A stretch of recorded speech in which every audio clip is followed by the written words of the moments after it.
Hello and welcome to the Front Office Podcast. I am your host, Marcus Cameron. And as always, our show is sponsored by Tees and Trees Clothing. Tees and Trees is where we stand on business. Good evening, good morning, good afternoon, whatever time you're viewing the show. We appreciate the check-in. Today is Monday. It's about 12:30, 12:45-ish. Just finished watching Game 2 of the finals, Dallas Mavericks and the Boston Celtics. We'll get to that in just a moment. Not administrative stuff, but I always try to kind of let y'all know what's on my mind before we really get into business. And Kendrick Perkins is really bothering me. Kendrick Perkins is an ESPN analyst and has been for about 2 years now. Has some definite crazy takes. Been on point, but pretty entertaining. I think he's like top 10 of media personalities, things of that nature. He made a comment about LeBron James trying to make the finals about him. And anybody who knows me, I say it all the time, they know I'm a LeBron fan, so I'm not defending him here. I'm just showing or pointing out how somebody else is trying to either benefit or make a point using a huge lightning rod. Whether LeBron James is winning the championship, losing in the first round, losing in the finals, getting to the finals, winning the championship, he's always going to be a headline. Kendrick Perkins was referring to the comment that he made about saying that he was so damn mad that Kyrie Irving wasn't his running mate anymore. Where I disagree with Perkins is he said it on his podcast. You know what I'm saying? Like, it's him and JJ Redick's podcast. He made the statement. It was a conversation. The question was asked, how does he feel watching Kyrie right now? And he gave an honest answer. And that's what happens. You get people saying, oh, he's trying to weasel his way into the conversation. Bro, you work for the company that picked up the clip and posted it all over their Instagram and posted it and made it a headline story. And then you jump on and say LeBron James is trying to weasel his way into the conversation. It sounds like you're trying to weasel your way into a bigger contract. You know what I mean? Like, it's his podcast, bro. Unless you got any more evidence saying that Rich Paul called ESPN and told him to put that information out. And if you do, how about be a real nigga and say that instead of just trying to poke and do whatever you can to boost your likeness. That's the part I have with the mainstream media. It's always an objective. It's always a mission or some type of agenda for self-serving. It's a few things going on in the WNBA. I'm gonna save that for my man Daryl's podcast on Thursday. This, that, and the third, 7:30 p.m. live on Facebook. Make sure y'all check in. All right, but let's get to the game. Game 2 between the Dallas Mavericks and the Boston Celtics. Boston takes game 2. I'm trying to stop saying so much. Boston takes game 2 at home.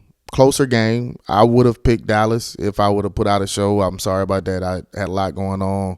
Shout out to my uncle Dane and my aunt Judy. Threw a great party this weekend for him for his birthday and a few other people's birthdays, man. It was dope.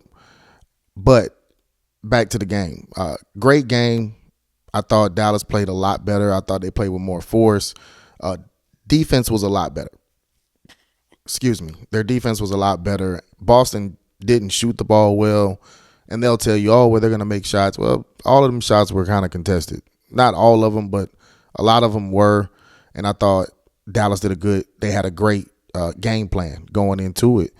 The problem I see and the reason why I picked Boston to win the series is even when they're not playing very, very well as far as shooting the ball, they're so good defensively that they don't allow you to make the run of your own to be able to kind of overtake the game. Luka and Kyrie are special basketball players. You're not going to stop them one-on-one. It has to be a team effort, and it has to be more than one or two guys. I think Boston has that. They have 5 guys who defend. That's what they start, and you're bringing Porzingis currently off the bench, who looked like he got a little nicked up. We'll see as the days go by, see how he does as far as going to Dallas for Game 3 on Wednesday. But it was a really well-played game by both teams, I thought. Neither one of them shot the ball well from the 3-point line. Luka was great. Kyrie was subpar again. It's okay. It doesn't make the series over with. I do think that Dallas let one slip away today. I think that's a game they'll kind of kick themselves about. But Jason Kidd is a good coach, and Kyrie Irving, I love his demeanor. Even with the questions and knowing he's not playing well, he's smiling, he's answering questions. That doesn't mean he's not a killer and he doesn't win. It just, my wife said he's in his soft phase. He's really at peace with himself, and I think that's a common thing that he needs. That's leadership for his team. Some of the guys who haven't been there, they may be a little down on themselves.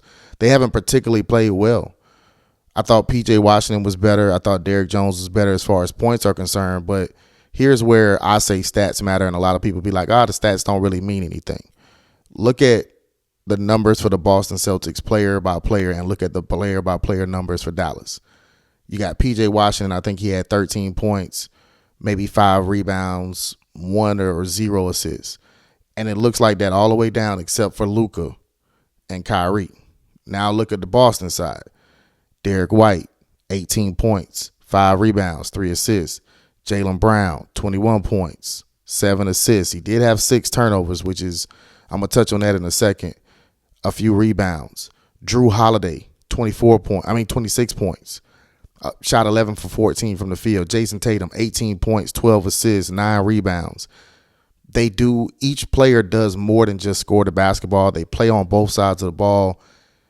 They're good defenders. They're high IQ guys. And I just think it's a little bit too much for just 2 guys to overcome. They're going to have to get a lot of help from Gafford, Lively, who kind of has not been into this series. They've been doing a good job of taking him away. Derrick Jones has to be more impactful. Hardy, they need everybody to play, and I think Boston has everybody playing. That's the difference in the series right now. If you look at the stats, again, the stats don't lie. Both of them shot, or I think Boston shot 28% from the 3-point line. The Mavs shot 21%.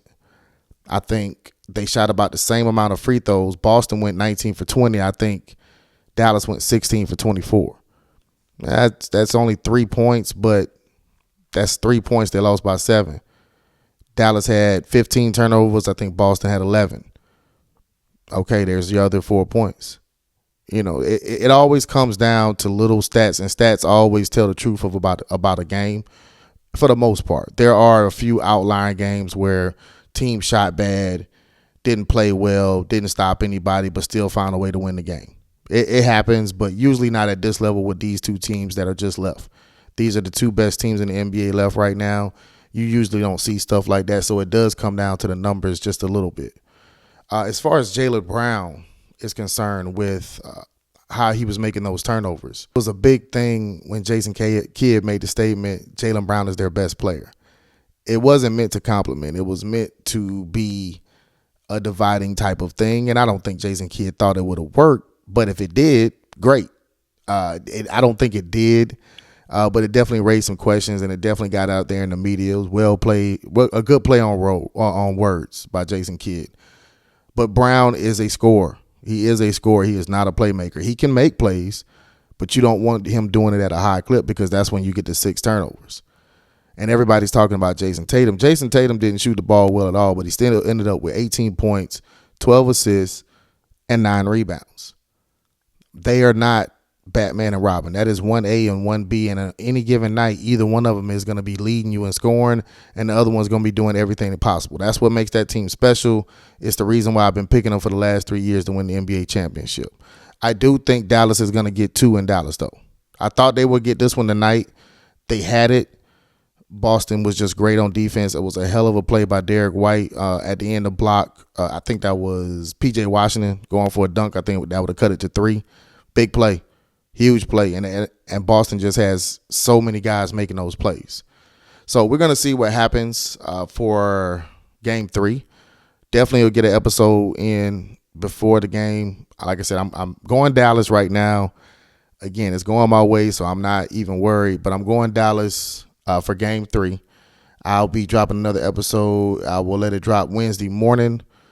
I'm your host, Marcus Cameron. The show is Front Office Podcast. The clothing line is Tees and Trees Clothing. Peace.